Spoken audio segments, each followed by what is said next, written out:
I'm going to go over how to simplify a fraction using the greatest common factor. That's what GCF stands for. And more importantly, how to solve this problem. I feel like the format of it might make it look more difficult than it is. So I'm going to go through this example and hopefully it'll help you with your questions. So first step, there's kind of three sections here. The first step is coming up with the prime factors of both our numerator, 18, and our denominator, 60. So what are prime factors? Prime factors are prime numbers that you are multiplying together to give you 18 and 60. Prime numbers are numbers that you can't divide by anything else besides 1. So like 2 is a prime number because I can't divide that by anything besides 1. And 5 and 7 and 3 and 11, these are all examples of prime numbers. So let's come up with the prime factors of 18. So we're going to make a prime factorization tree. So we start off with 18 and we're just trying to come up with any two numbers that multiply to give us 18. So I think 2 and 9. So I branch out from 18 and I write a 2 and a 9. And then you ask yourself, is 2, is 9, are either one of those a prime number? Yes, 2 is. So we're done with this branch. But 9 is not a prime number. So I can divide that by 3.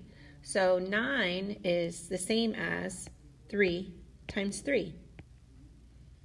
And 3 is a prime number. So we're done with this branch and we're done with this branch. So what we've just found out is 2 times 3 times 3 gives us 18. So when you write these down in that top line, you want to write them in order from smallest to biggest. Now for this question, they already told us that one of the numbers is 2, so that's already given to us. But here we're going to write a 3 and another 3. Now let's do the same for 60.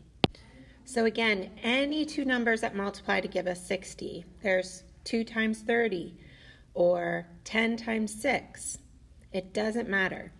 I'm going to do 10 times 6. So let's write a 10 and then let's write a 6. Now 10, is that a prime number? No. I can divide it by 2. I know 2 and 5, if I multiply those together, that gives me 10. So 2, is that a prime number? Yes, I can't divide it by anything else besides 1. And also 5 is a prime number. So I'm done with those branches. Now for 6, 6 is not a prime number because I can divide it by 2. 2 times 3 is 6. And 2 again is a prime number, and 3 is a prime number. So what I just found out is 2 times 5 times 2 times 3 will give me 60. Now I need to write this in order from smallest to biggest, so I'm going to write 2, and then another 2, and then the 3, and then the 5. Now on to the next step, identifying the greatest common factor. So what I do now is I look at the factors for 18 and the factors for 60 and I look to see which ones they have in common. So I notice that they both have a 2 and they also both have a 3. So the greatest common factor includes 2, which they already gave us, and 3. And so sometimes there might just be one number. Sometimes there might be more. There might be 2 or 3 or 4 factors, prime factors in common. You list them all down here from smallest to biggest, and then you multiply them together. And so 2 times 3 is 6. 6 is the greatest common factor. Now that we've identified the greatest common factor, our last step is to just divide our numerator and our denominator by the greatest common factor. So 18 divided by 6 is 3, and 60 divided by 6 is 10. So this fraction simplified is the same as 3/10.